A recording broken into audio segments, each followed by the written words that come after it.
Behold, the Intel Xeon W-2295 Cascade Lake. There's a lot of news around Intel lately. Things are being released. There's new silicon, and it's not new silicon. It's 14 nanometers. It's the X299 socket, but error correcting memory and some of the other stuff. This is going to be more interesting than you might think it is, because there's a lot of stuff going on here because it's an Intel Xeon. It's an Intel Xeon workstation, actually from Puget Systems. 198930. That looks like a fractal case, but it's because it is.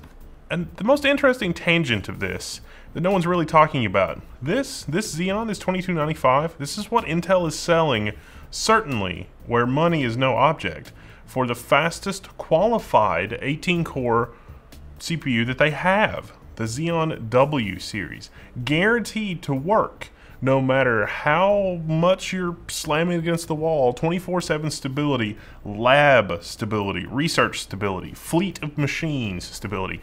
Intel has the highest confidence in this CPU, the W2295, not the 10980, not the Core i9, not the 3175X, none of those.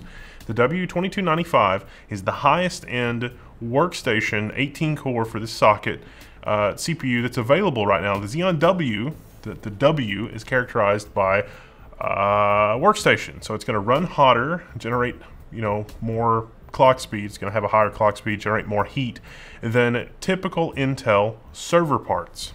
That means this system is the absolute best silicon that Intel can produce of the 18-core variety. And we'll talk more about the higher end options in a minute, but yes.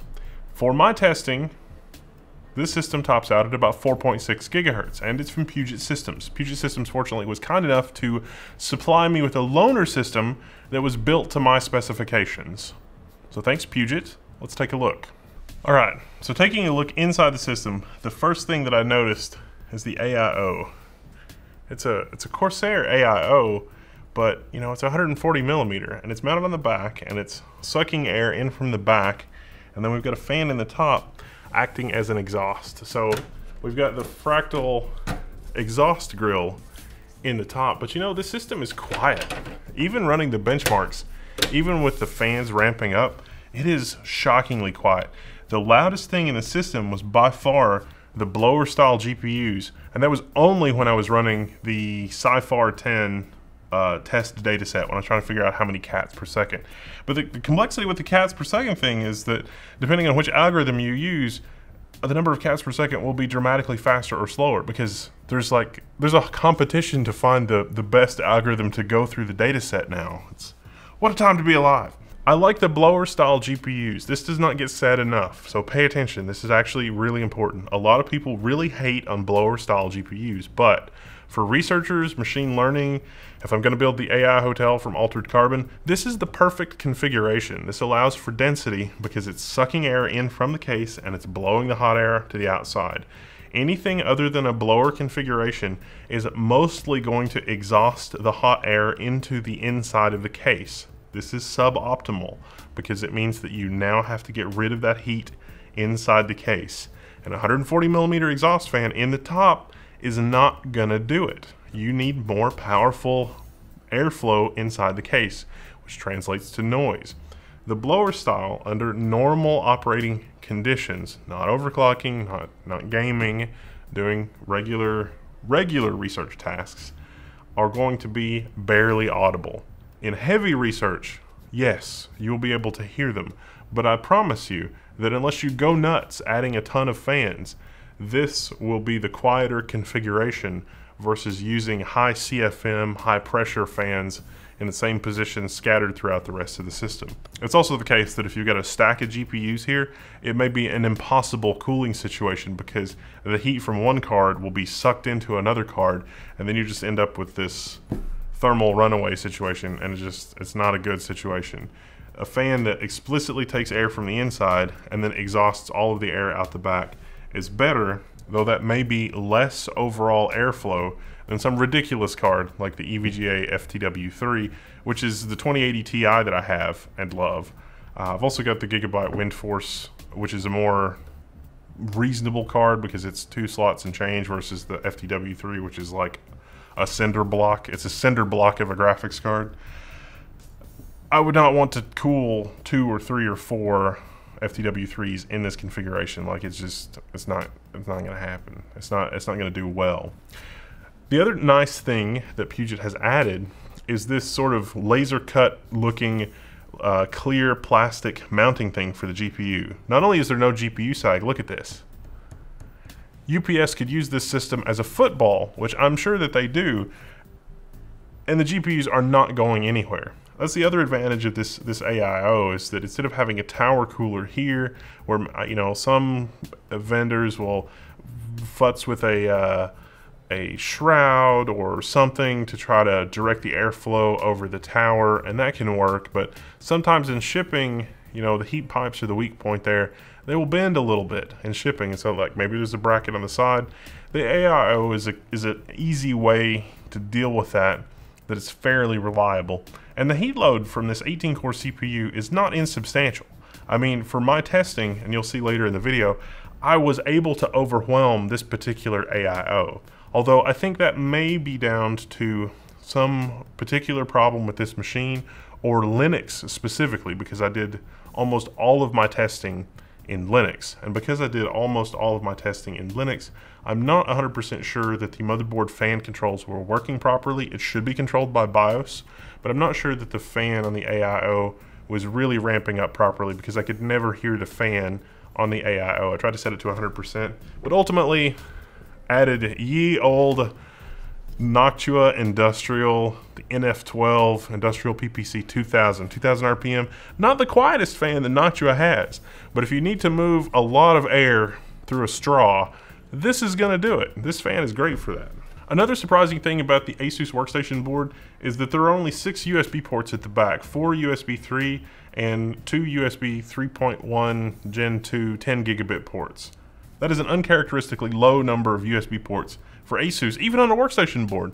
We do have dual 10 gig and of course 2 more USB-C ports from our RTX 2080 graphics cards, but otherwise this system is built pretty much how I would have built a system like this for myself. They've got the fractal case configured to hold 3.5-inch drives in the front, so if you need to have 60 terabytes of online storage local to this machine, you just got to pop in a couple hard drives, run some cables, which they've conveniently included for you, and you're pretty much good to go. This actually ships in the Fractal box inside a Puget box with more extra foam, so in terms of like packing and shipping and instructions and unpack instructions, Puget really did a good job with all of the accoutrement in terms of the boxing experience and that kind of thing. I went through just a regular, I went through just like I was a regular customer, in other words, in going through this process. Puget, as part of their burn-in testing, they also burn-in test the system for 24 hours, so I got thermal imaging of this specific system from that testing and some of the other stuff, which is one of the reasons why they and I were a little bit surprised that in Linux I was able to basically overwhelm the AIO with heat from the 2295 and get the 2295 to thermal throttle more than it otherwise would with more airflow through the AIO. The system is configured with 128 gigabytes of crucial error correcting memory. That is configured at 2666, though the platform does support up to 2933 memory. Another nicety that Puget Systems added was an M.2 USB 3 controller, but it gets a little more paradoxical. So the Asus workstation board apparently doesn't have a USB 2 header or something, and so there's an M.2 here that has a 30-pin USB header, which is connected to a 8-pin adapter for old school USB 2, which feeds the front panel port. So the front panel is 2 USB 3.0 ports and 2 USB 2.0 ports, and 2 of the USB 2.0 ports are fed through an M.2 add-in card. Works. It's a nice touch. It's better than having dead USB ports. Now this system has a 1 terabyte Octane drive, and that's how it came configured from Puget.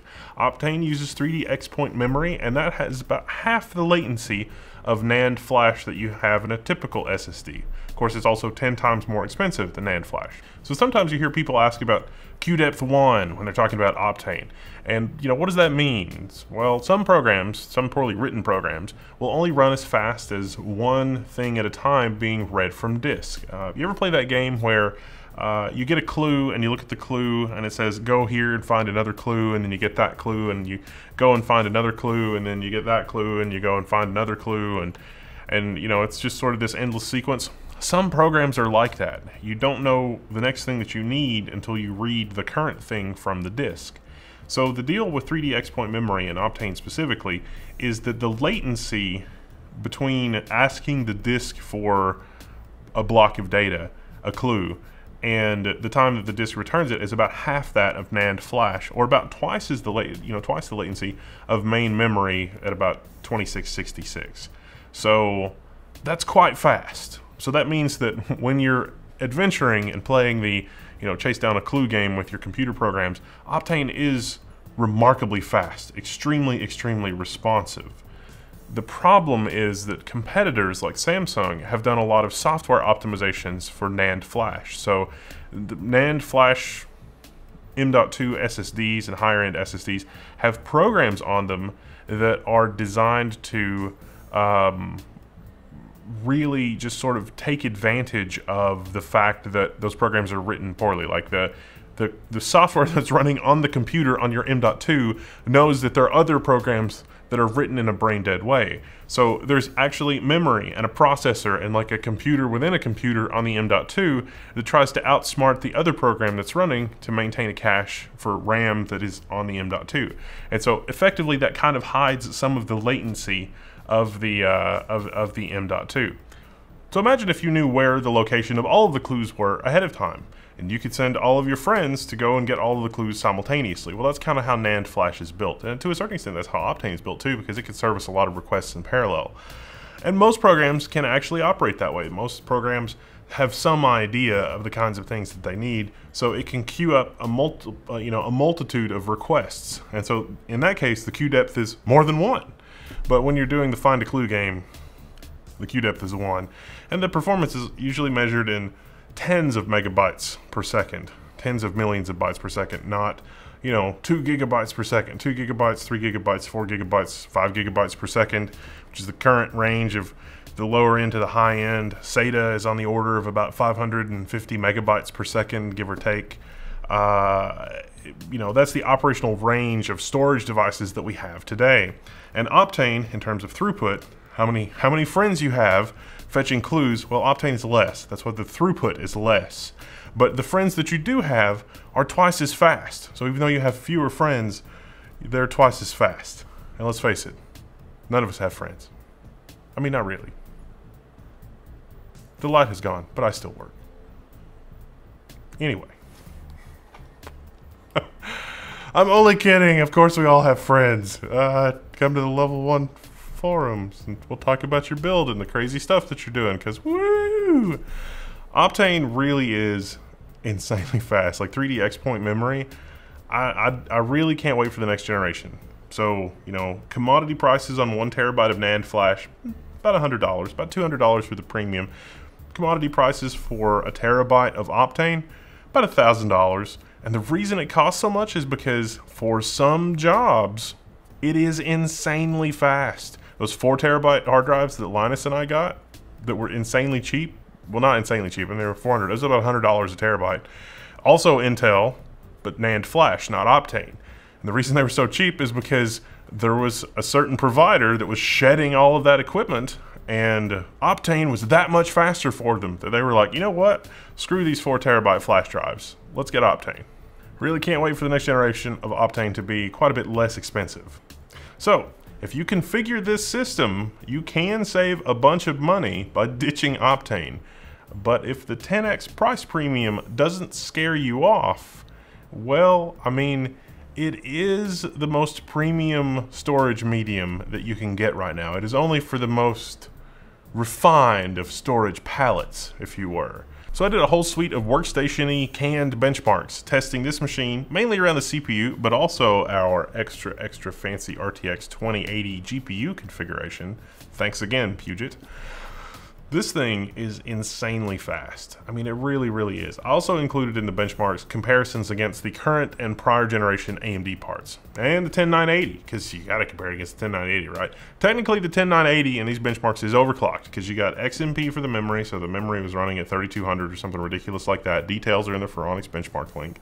And pretty much everything else. To keep things fair, though, I kept the disk configuration across all systems the same, so that means not Octane for those benchmarks, but I can talk anecdotally about some of the other like compiler and that kind of thing, performance with Octane, because it really is, it's a nice piece of hardware. It's just that, you know, competitors have done things to basically hide most of the latency. So if you need Octane, you pretty much know you need Octane. And if you need Octane, you are willing to pay for it. So even though technically the 10980 is overclocked, and the Xeon has a lot of the same options, it's not got as many tunables as the 10980 XE, but you can overclock it. And there are options in the ASUS BIOS. It's a lovely ASUS workstation motherboard. There are options in the ASUS BIOS that will give you the ability to unlock the core multiplier and set it the all-core frequency and that kind of thing. But enough rambling, let's dive into the benchmarks. Let's look at the graphs. Let's look at the pretty numbers. For things that parallelize really well, that are massively parallelizable, the 2295 did a little worse than I expected. Several tests have the Ryzen 9 3900X, which is only a 16-core part, outperforming it. And that's surprising given that the 2295 has a little bit better clock speed than the Ryzen 9 3900X. I think some of that is probably going to be mitigations for Intel software issues. There have been some security issues around the CPU, you know, kind of the understatement of the century there. And those security issues can hamper performance. So I'm running the default Linux kernel, like 5.4, 5.3, 5.4, again, the details in the Phoronix link. Running all the mitigations there that you would expect. So there may be something to that. Now, of course, the 3900X only has a couple of mitigations that are necessary, so try to keep it as apples to apples as possible. But there are some tests where the Intel system does really well. You'll also notice in the Phoronix test suite that there are multiple runs. And the reason for this is I discovered that the all-in-one, so if you remember from our tour of the system, we've got an all-in-one connected to the CPU, and it's bringing in fresh air from the outside through the back, and then it sort of exhausts through the top. That little AIO just couldn't keep up in some scenarios. And so the benchmarks were kind of weird when the AIO would become saturated. Of course, fixing that, added a notch of a fan to the back here, set it for maximum RPM, maxed it out, and then we're good to go in terms of running with this AIO and the 18-core CPU and all of its ridiculousness. And this might actually be a problem specifically with Linux not ramping the fan speed up because, you know, fan speed control. It should be controlled by BIOS, but I don't know. I did talk to Puget about this, and they said it was probably something with this specific system, and they'd investigate once they got it back, but they said they do similar testing and don't really, like, that's normally not an issue. Like this, normally this little AIO does fine because the 2295 is not in any way overclocked and it's built in boosting capabilities and things like that. It's gonna run just fine. Now the Rust Prime benchmark and the R benchmark was one of the ones where the 2295 really shines, and I think it did exceptionally well in those benchmarks. I think that might also show the competition some places that they need to work on optimization so they can put their programmers to work doing that optimization, doing the programming, figuring out why some of these benchmarks are a little bit slower. It's going to be down to optimization. It's open source. It's the easiest, lowest hanging fruit, kinda. Now on the non-CPU side of things, with those big beefy RTX 2080 graphics cards, oh, that's a lot of cats per second. You can expect about 350 cats per second with these two GPUs in working in a tandem configuration. This is a great research platform. Like if you get a machine like this, the RTX cards, if your workload is going to fit in 11 gigabytes, they're really relatively affordable for what they are. Technically, you're supposed to use something like Tesla V100s in the data center, like when you're really officially doing it, but you could run these kind of desktop systems for research purposes, and I gather that's pretty much okay. I'll also call out the Python and Perl benchmarks. The Intel platform generally does pretty well with Python and Perl, and again, that's probably something that needs optimization on the competing platform.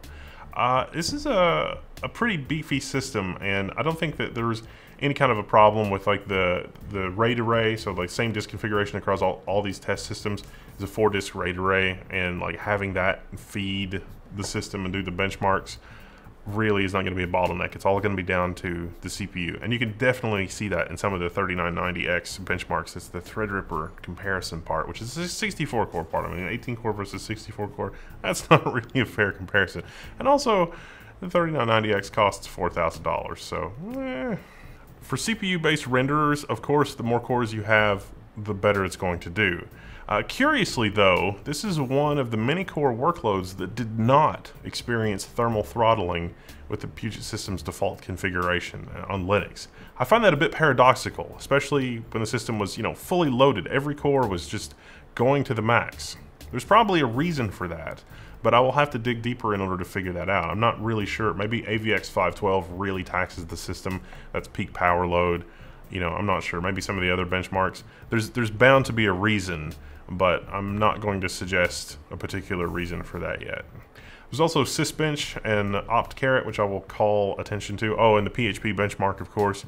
Those are more benchmarks where the Intel systems are generally on top, although the Xeon W is really only bested by the 10980XE, and so this is really just down to clock speed, cache, probably memory speed factors into it a little bit with the 2666 error correcting memory in the system, which, by the way, 128 gigs, that's definitely something to remember when we're going through the benchmarks here, because this Xeon system configuration is 128 gig. And on some of the competing platforms, that's half your maximum capacity of the platform. So overall, what's the verdict? Well, in general, it's mostly not quite as fast as a 10980XE, but it definitely holds its own where you need 18 cores and you need the Intel platform and you need 128 gigs of error correcting memory, registered error correcting memory. Intel has been at a real advantage with their R&D budget and their process and things like Octane historically. But the market competition is really just incredible right now. I mean, even when you consider things like Octane, Octane is really amazing technology. I don't know if it's going to be able to compete with NAND flash in terms of density, but as NAND flash density goes up, reliability goes down. And Octane is far and away in a whole other star system when it comes to reliability of the media, and I think that's going to be important. It may be that hybrid devices are the future, combining NAND and Octane. But right now, Octane is at a premium price. It's premium performance, but a lot of competitors like Samsung have found ways to hide the performance shortcomings of their NAND-based flash devices. And so that's a whole that could be a subject for a whole other video. But if you're looking to build a research machine, Puget has designed a fine system. This is a fast, reliable system, and I think that a company like Puget is probably a better choice over a traditional OEM like Dell or HP if you're a researcher or an academic or somebody that needs this kind of horsepower, because Puget can move faster than Dell or HP. They can sort of pick market parts. They can even make some of those modifications to this relatively standard fractal machine. And this is aftermarket stuff holding the GPU, for example, like I mentioned. And that's a nice touch. Those are nice things to have. Plus also Puget support. They have at least one PhD on staff to help you with academic research and talk PhD stuff. So they're small enough to still be accessible, but large enough to know what they're doing and really sort of take care of their customers, and that's sort of reflected in this system. And this video is in no way sponsored by Puget or anything like that. They have no control over anything that I say. They just let me borrow a system because it was like, hey, I want to test some of the Intel stuff and some of the Xeon parts. I'm probably also going to borrow a 3275 Xeon system from somebody. That's sort of the trade up to this system. It's a 28 core monster, still 14 nanometer process, but you move from quad channel memory, which we found in this system, to 6 channel memory, which is kind of unique in the market. So unique in the market is always good. In terms of those memory channels plus the clock speed of the CPU. I mean, yeah, there are some server parts you can use sort of in a workstation configuration, but there's not really an analog of the Xeon W. Like the competitive products are sort of segmented a little differently, I guess. There's not really a lot of difference. And being able to have a terabyte of memory on this platform on basically a standard desktop machine in an ATX case, server class, not really, server-ish class, the W for workstation. It's pretty interesting stuff. So thanks Puget, thanks Intel, because I think Intel probably was like, should we allow this? Yes, we will allow this. So I got to send it back to Puget, all that kind of stuff. It was a lot of fun to run Linux on this. It was a lot of fun to make it overheat and do bad things. But again, fan speed, fixing the fan speed 100% is basically fine. This is a highly competitive landscape if you're into machines. So if you know what capabilities your software needs to make things go fast, it is really easy to put together a kick-butt system that will be amazing. I'm Wendell, this is Level 1. If you enjoyed this video, you should update it. If not, well, I mean, you can download it too. There's a fanboy army out there. But it, you know, it held its own. It's pretty good. And it's qualified. It's running completely at stock and blessed settings. And seeing up to 4.6 gigahertz in Linux, although that was a little fleeting, but pretty consistently 3.8 to 4.3-ish gigahertz in Linux in my GNOME taskbar, using this as a workstation in addition to running the canned benchmarks. It is a pretty impressive system for what it is. I'm Wendell, this is Level 1. I'm rambling, I'm signing out, and I'll see you later.